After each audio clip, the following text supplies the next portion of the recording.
Hi everyone, I'm Mark Kelson. Some of you might know who I am, and some of you might not. I'm the singer and guitar player and songwriter from a band called The Eternal, and I'm currently working on my first solo record.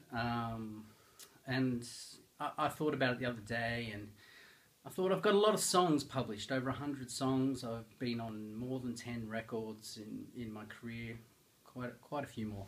And I thought about how I write songs and how I could share that with you, especially in the process of working on my first solo record. I have a fairly structured way in my career.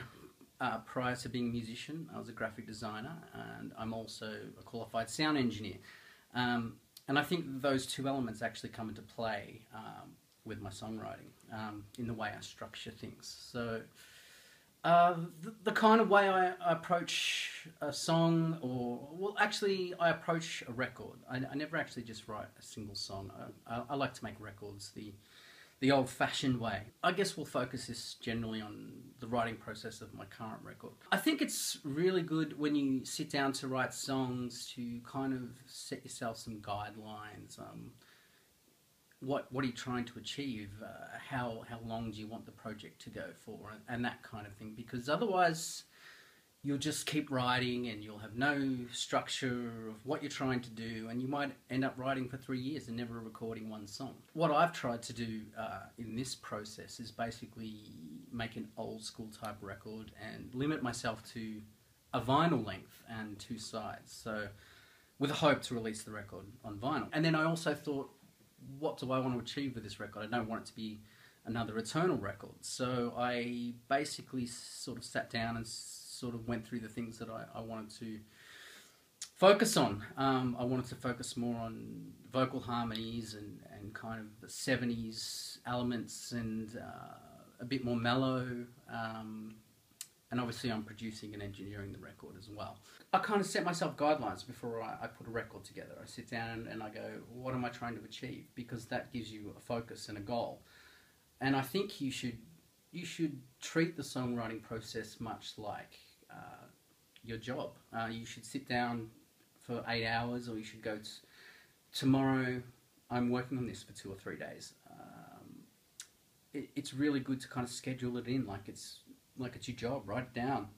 Make yourself some time to work on your record. Don't just kind of, fluff around and hope that some creativity comes. Like, really just sort of knuckle in time, and you might do something good, you might do something bad. The process for me generally starts with an unplugged electric guitar sitting next to my iPhone at 12 o'clock at night, just recording a quick idea down, and I'll often hum the melody exactly the same time. I'm not one to really shape my ideas after the first time I come up with it. I pretty much always have the belief that the first take or the first idea is the most pure, and I always try and stick with it. I sometimes go to a second idea, or I might come up with a couple ideas that actually form the song. Yes, so I'll sit down there and I'll put a bunch of little things on my iPhone. Nothing fancy. I don't sit at Pro Tools. I just, in my room, just strum away, and hopefully something nice comes out. It's good to have a little recording program on my phone, so I just bang it down, press record, and go for it. So from that point, I kind of get a really kind of structured approach to the whole thing. I listen to what's on the phone. I get a couple of those ideas, and I'm like, that's pretty strong concept for a song. So I'll put a click track in Pro Tools, and I'll lay down just a guide guitar. One guitar, and I might hum that vocal melody. Some people write their lyrics first, but I'll touch on that in a second. So yes, I basically get that guide down, and then for me, the next thing to do is the drums and bass. I don't start building guitars. I don't start doing any of that stuff. I work out the drums and bass as tight and as well as I can along to that guide thing. So I'll do that. I'll make my drums and bass and guide guitar. At that point, you might think I might go nuts and start layering guitars. But actually, guitars is one of the last things that I do on a record. Because I find, especially with some of the artists I've worked with over time, and myself in my earlier career, I would work from guitar up, and I would just build all these guitars and all these melodies and all this just wall of everything, and there's no room for the vocals. So you can't have too many melodies and too many counter melodies. You've got to have a little more focus than that. So I'll get that guide, drums, bass, then I'll put down a guide vocal.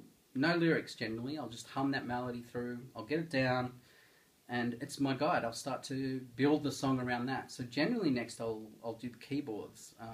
I'll kind of approach it like I'm mixing, because I often mix drums, bass, keyboards, and then fit the guitars into the mix. So I'll basically approach it like that. So I'll do keyboards. And at this point, melodies are building and the ideas for the guitars are coming. So then at that point, I'll have a really tight track of drums, bass, and keyboards, and this average guide guitar. At that point, I'll add the guitars. So guitars are next, but I've got my guide vocals, so I will build the guitars around the other melodies that already exist, so I don't get clashes. For me, a lot of people, as I mentioned earlier, they write their lyrics first. I generally write the lyrics last. I might come up with a few words or a few verses or something, but I'll generally do it last. That's just me. Maybe I'm more music focused, but it works for me. So because I write that vocal melody first, I've got the hooks, so I tend to try and write the lyrics within the hooks, and I think it's proven to work for me. I have some catchy songs and some good hooks, and that's mostly because I write the vocal melody as one of the instruments, and then I'll work the lyrics into that. Not to say that I don't put work into the lyrics. I think lyrics are very important. So I will spend time working quite a lot on the lyrics, but I've set myself that kind of limit to have to fit into the melody that works with the song. That's the hook. And I've left all that space for it because I haven't interfered with all the other instruments by building 20 guitar counter melodies. Not to say there's anything wrong now, but I know where to put those big guitar melodies because I've carved that space early on for the vocals. So that's basically, how it works for me. At that point, I will obviously, I'm lucky enough to have my own studio space, and I'm tracking the whole solo record here. So of course, I can backtrack as I need to. But generally, that's probably a process that I've developed over the years through the Eternal, and I've had kind of times where I've made records and just not set myself any kind of boundaries, and I kind of regret that I recorded too many songs or didn't pick the cream of the crop necessarily, or because you become quite attached to your own project as well. So the last few records I've done, and since probably I became a sound engineer and a producer and I've been working with other people's records, I've been able to be more objective about my own music. And I think just being able to set yourself that time like it's a job, like it's something you need to do, gets you to the end of a project and on to the next one.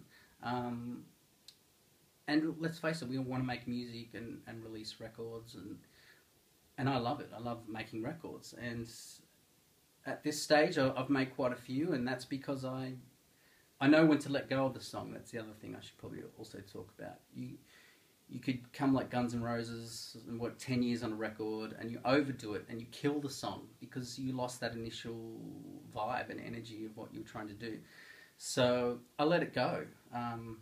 I let a record go and move on to the next one as soon as I can. Sometimes it takes 2 years, but in the process of this solo record, I'm looking probably at a 6-month span, 45-minute records, and I'm really kind of just trying to stick to that kind of work ethic like it's my job. And as I'm producing it myself, I'm trying to go, well, that bit's not good enough. That's, not happening. But always keep in mind, I think your first initial idea is always the best. So don't second guess yourself. Don't keep shaping it until it's lost. I'm a 1-2 take man, and often recording my very first ideas, and I'm always thinking that it gives it more that spontaneous, natural vibe, because that's what you initially felt and what you initially thought when you were doing this song. Anyway, I hope that's helped some of you. I'm going to keep working on this record.